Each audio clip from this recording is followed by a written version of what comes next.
Bonjour à tous, une vidéo sur la simplification de fractions dans des cas pas très simples. Mais nous allons commencer par du simple en se rafraîchissant la mémoire à partir de cet exemple 45 sur 25. On vous demande de simplifier cette fraction. Que faites-vous?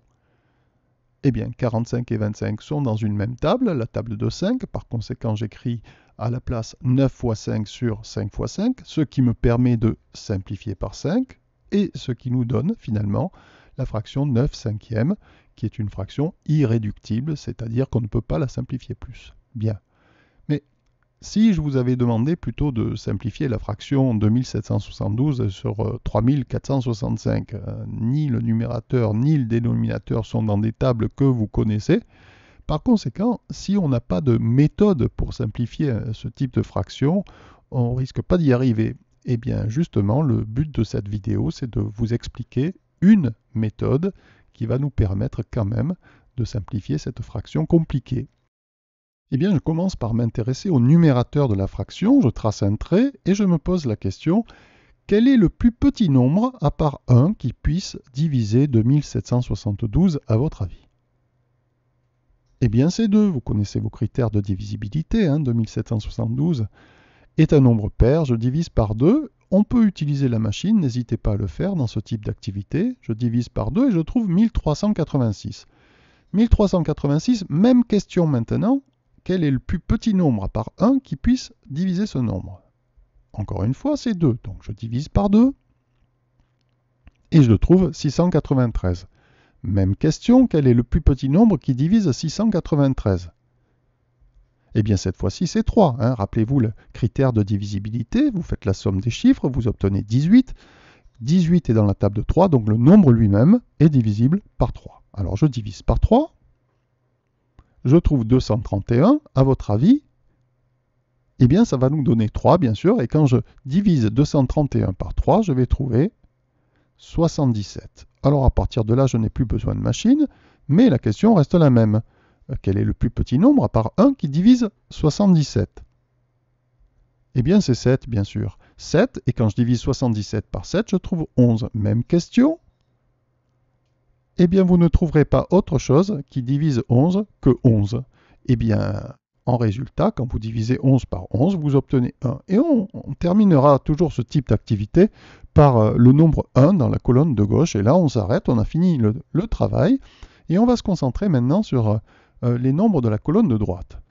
À votre avis, qu'est-ce qu'on obtiendrait en faisant la multiplication 2 fois 2 fois 3 fois 3 fois 7 fois 11? Autrement dit, en multipliant tous ces nombres. Quel est le résultat que l'on obtiendrait? 2772, bien sûr. Quand on pense à ce que l'on vient de faire avec un petit peu de logique, on s'aperçoit qu'à chaque fois, on a divisé par ces nombres-là, et puis on a fini par atterrir sur 1 au final.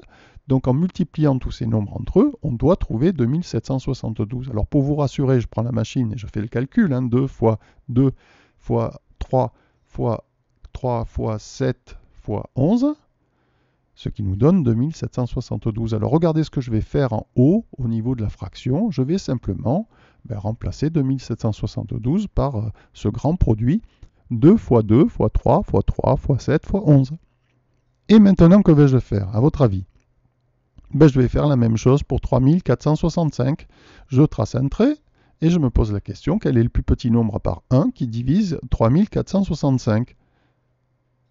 Eh bien c'est 3, somme des chiffres. Alors je prends la machine, je divise 3465 par 3, 1155. Ensuite, 3 encore, somme des chiffres. Donc je divise 1155 par 3, je trouve 385. Et ensuite, alors là, la somme des chiffres ne donne plus un nombre divisible par 3. Donc je passe à 5, je divise par 5.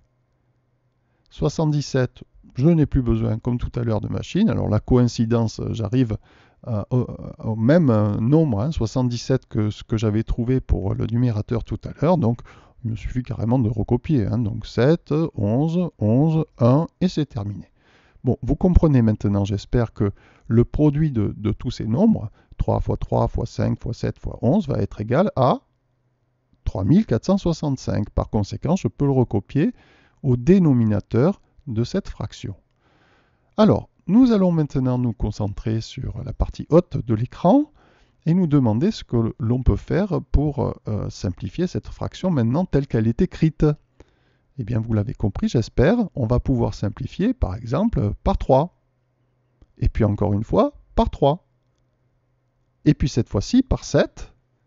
Et encore une fois, par 11. Et au final, que reste-t-il au numérateur? Il reste 2 fois 2, c'est-à-dire 4, et en bas, il reste plus que 5. Donc on obtient la fraction 4 sur 5, qui est une fraction irréductible. Alors je répète, une fraction qu'on ne peut pas simplifier plus.